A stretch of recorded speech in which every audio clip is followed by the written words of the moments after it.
Welcome back to my tour routine. Too shallow, performance. From here, I just tried to back, and I am 3, 4, 5. Improving my touch, perfect distance. Hello and welcome back to my tour routine. Today we're going to be talking about wedges and how I practice wedges to control impact, to control distance, and most importantly, how I practice performance. If you're new to the channel or this series, make sure you go check out my previous 2 episodes where I talk about putting and short game. In this video, we're talking about wedges, and in the next video, we're going to talk more about approach play, and then we're going to finish it off with off the tee play, and most importantly of all, the strategy. So if you haven't checked out those videos, make sure you go check them out. Please like and subscribe the video if you like what you're seeing. Without further ado, let's dive into the first part of this video, talking about clean contact and how I create clean contact with my wedges. Just like in putting, I start off by checking my start line. In wedge play, I start off by checking that I can get clean contact with my wedges. And I got this tip many years ago, and it's a great tip to check your angle of attack. And it's usually important for wedges that we dial in our angle of our attack. And the way to do it is very simple. Basically, you take a tee and you tee the ball up just like a driver. You tee it way up. And from here, what we're doing is we're simply going to be hitting just some half swings, maybe up to 3/4, and trying to hit the sweet spot of the wedge. Now, if you're coming in too shallow, if you're scooping, your tendency here is going to be hitting the low grooves of the club. If you're coming over the top, if you're too steep here, your tendency is going to be hitting the high grooves and the high part of the club face. And if you dial it in, you're going to be hitting the sweet spot, which hopefully I'm going to do right now. Yes. Great feeling, right in the middle of the sweet spot. And I can see even here on the club face that I hit it in the middle. Then the second part, this alignment stick here, I stick in along with this alignment stick to see where I'm aiming, and those two guide my swing plane. And so this rod here, I've simply set it up by taking my wedge, holding it with one hand, seeing that it's flat to the ground, and then from here I just try to match with the other alignments with the alignment stick so we're on the same plane, and I put it slightly inside. Now, the swing plane in wedge play I think is rather important, and when I say it's rather important, I'm not talking about that we have to be perfectly on plane, but we have to be consistent with our plane, and we have to be consistent learning how our plane works so that we can be consistent in this move, because until we go up to full shots, the movement is still smaller.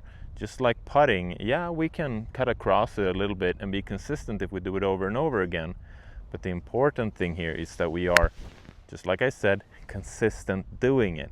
And obviously coming straight through will make more sense. It should be easier to control the consistency so that I can feel that I'm going back and I am slightly over it when I come down. The same thing for me here. And so doing that along with teeing it up is how I dial in my contact. Now I hit a couple of shots off the tee until I feel like I'm consistent. And the great thing now, before we move on, when we're talking about this teeing it up, why does it work? Well, the thing is, the response is much more concrete. If we're too steep, we're hitting high on the face, we're going to have to dial it in until we can hit the sweet spot, and vice versa. And so what I like about this drill, and most of the drills that I do, is that we're teaching ourselves. We're teaching ourselves to practice better. We're teaching ourselves to dial in our contact, in this case, dial in our attack angle. So it's very good and adjusted. And then when we're comfortable, we can move into hitting off the turf.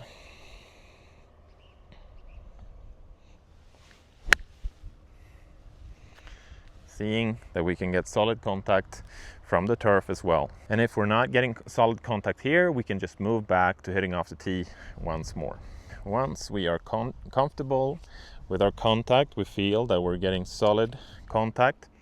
Notice here that I'm not too obsessed with where I'm aiming, how far I'm hitting it. We're just focusing on contact. Tiger Woods, when he was walking through his warm-up routine, the first 2-3 shots he does every time, he doesn't even look where the ball is going. He just does these little pitch shots where he's just trying to get contact with the ball. Nice. Great contact. Can even see the spin on that. Now we're going to move to part 2, which is talking about distance control. So important for wedge play. Part 2 of my wedge practice routine is distance. And the easiest way to do this is to not complicate it too much and do something similar to what I have done here, where I have put cones out. They are at 40, 50, 60, 70 and 80 meters. Yes, I'm doing meters, I'm Swedish, that's how I grew up. If you like yards, absolutely. And it goes to say, when we're doing this practice, I'm only looking at carry. I do not care about the total distance. This time I'm doing it on the driving range. The best way that I do prefer to do it is towards a wedge green, and then on the green we have preferably some fairway to work with, and we can actually place the balls instead at 40, 50, 60, 70, 80, or whichever distance you want to practice. We're gonna go one lap where we go 40, 50, 60, 70, 80, but after that we're going to be randomizing every round, going, for example, we can go 50, 80, 40, 60, 70, whichever order you want to do. The important thing here is that we're always switching distances. We're never hitting to the same distance 2 times in a row, because obviously when we're on the course, we have some control of the distance we leave ourselves, but we have to be ready for whatever distance we have. And so doing this is a great way for us to practice our feels, how hard we hit it to hit different distances, so we can translate that onto the golf course. So the first distance here is 40 meters.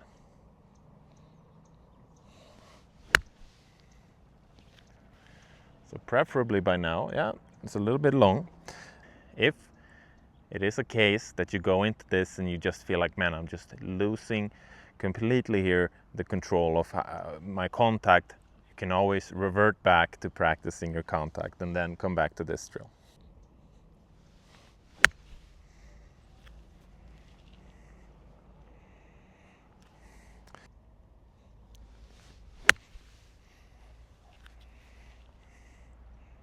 Perfect distance.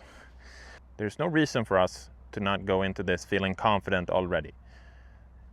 When we're practicing, do we build confidence or do we destroy it? That's a big question. I've seen a lot of very good golfers that seem to lose confidence from their practice.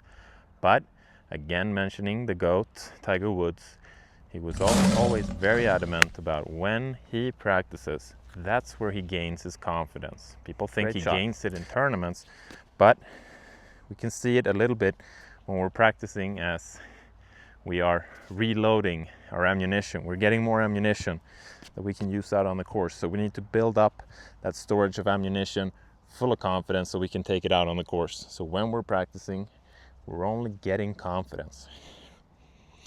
80 meters now.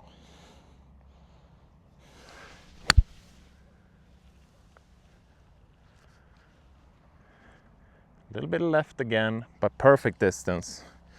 So now we've gone to the first lap. We've gone 40, 50, 60, 70, 80. Now we randomize everything. All the time we're randomizing. And I have here some water and a towel, especially when we're practicing wedges. It's important that we keep the club face clean. We keep the balls that we're hitting clean as well. And so we're getting the true result of how we hit the shots. So first lap now, just randomize. I'm going 60. Next one now, I'm going 80. After this, I can go to the 50.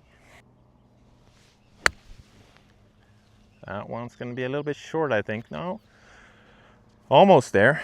But the fact that I can, before the ball lands, also make that kind of assumption that's going to be a little bit short, it's just me improving my touch, improving my sense of how far do I hit the ball. So we've now gone to the 60, we've gone to the 80, we've gone to the 50. So I'm gonna go to the 70 and we're gonna finish with the 40.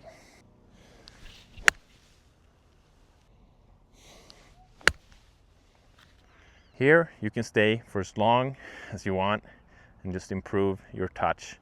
I can do this for hours, but in the video we're gonna move on to the performance part now. I'm gonna see you guys out on the golf course, and I'm gonna talk about how in a regular 9-hole round in the evening I can include this element just to improve the touch on my wedges, and it doesn't take up much time of the round at all. Okay, part 3, the performance part, and this is the most fun part. We're out on the golf course, and for this part all we're doing is on each par 4 and par 5, so perfect for a 9-hole round. It would mean you have 7 shots in total. You don't have to do it on every hole. You can do 4 if you want. We're going to pick a distance. And for me, I like to pre-pick the distance before the round. And so now we're going to do 70 meters. And so I've measured here 70 meters. I'm going to drop my ball. And from here, I'm doing full routine, just like in a tournament. And I'm keeping a mental scorecard or a literal scorecard of where I carry the ball, how it matched with my feeling, so that I can improve each shot that I have to make myself as good as possible at just adjusting right away. And then next time I do this, I might do 80 meters. If you prefer, you can switch every hole and go different distances. But for me, I like to have the same distance when I do this to kind of get a receipt that I'm matching that feeling. Okay, that's the 70 swing. Now obviously every hole is going to differ. We're going to have uphill, downhill. I have a slight downhill lie now. I know I'm going over this bunker and this one is going to skip out a little bit. So this one I need to carry maybe 66, 67 meters. But this is the most fun part of the practice. Go, go, go, go, go, go. Yeah. So that's why it's important we take this out onto the course. I just left that short in the bunker. I could feel right away when I hit it that it was soft. But I think it's such a crucial part that pretty soon after we do the practice, if it's possible, we translate it out onto the golf course. So even though I struck that well, felt pretty nice, I could not translate the feeling of hitting it 70 meters out on the golf course. Our second hole now, we're again at 70 meters. This time we're going a little bit uphill. We can't really see the green, but I do know that this green slopes from right to left. And so I'm gonna have to hit this one a little bit right. Right on the line that I wanted to hit it. You could see it kicking down. I suspect it's a little bit short again. Okay, so just like I said, suspected it was a little bit short. It is. We landed actually well short. And then what I do here when we get up on the green is obviously we fix the pitch mark. That's the first thing. But then I like to pace out the carry and the stopping distance. So we're going to go 1, 2, 3, 4, 5, 6, 7, 8, 9. So we landed this 61 meters and then I paced out to the ball. 1, 2, 3, 4, 5. So we had 4 yards or 4 meters of release on it, making it end up at 65. Our target was 70. We landed it 61. So we still need to hit it harder and get even more dialed in to practice our performance out on the course. The last hole for the video. Again, we're at 70 meters. We're dropping. Both of the previous ones were short. Let's see if I can dial it in. 70 meters. Go. Short again. I knew it right when I hit it, but that's the good thing about practice. We increase our confidence. Just because I'm hitting these shots short doesn't mean that I have to lose confidence. Instead, I'm taking it as the fact that I can know exactly when I hit it. Okay, that is short. And so I can improve and hit it the way I want on the next shot, because that's how we play golf. It's always the next shot. That's the most important one.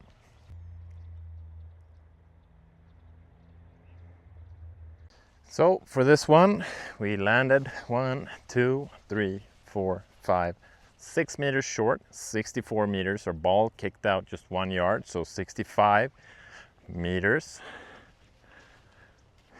Meaning We're still short, we're getting closer, and that's how practice works. We improve a little bit all the time. We have the intent of practicing with purpose. We have a purpose with our practice, and maybe the biggest purpose of our practice is to practice our confidence. And we get confidence from becoming better, and we become better by practicing. So that's how I practice my wedges. We've gone through all the 3 segments. We started out with getting clean contact, and then we moved into distance control, and then we finished off with the performance part out on the golf course. I think these are all very simple things that all of you can apply to your own wedge game and use to practice to improve a lot. If you haven't already, please click like and subscribe to my channel. I really appreciate each and every one of you for liking and subscribing my videos. In the next video of this series, we're going to be talking about approach play. So we're going to be once more here on the driving range talking about how I practice my game and how you can apply it to practice your game. So until then, thanks for watching, and I'll see you in the next video.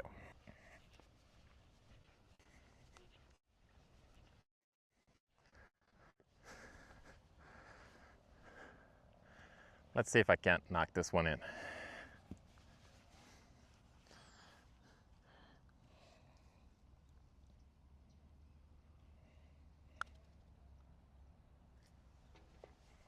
Just like that, folks. It's the next shot that counts. Although I would recommend taking the pin out.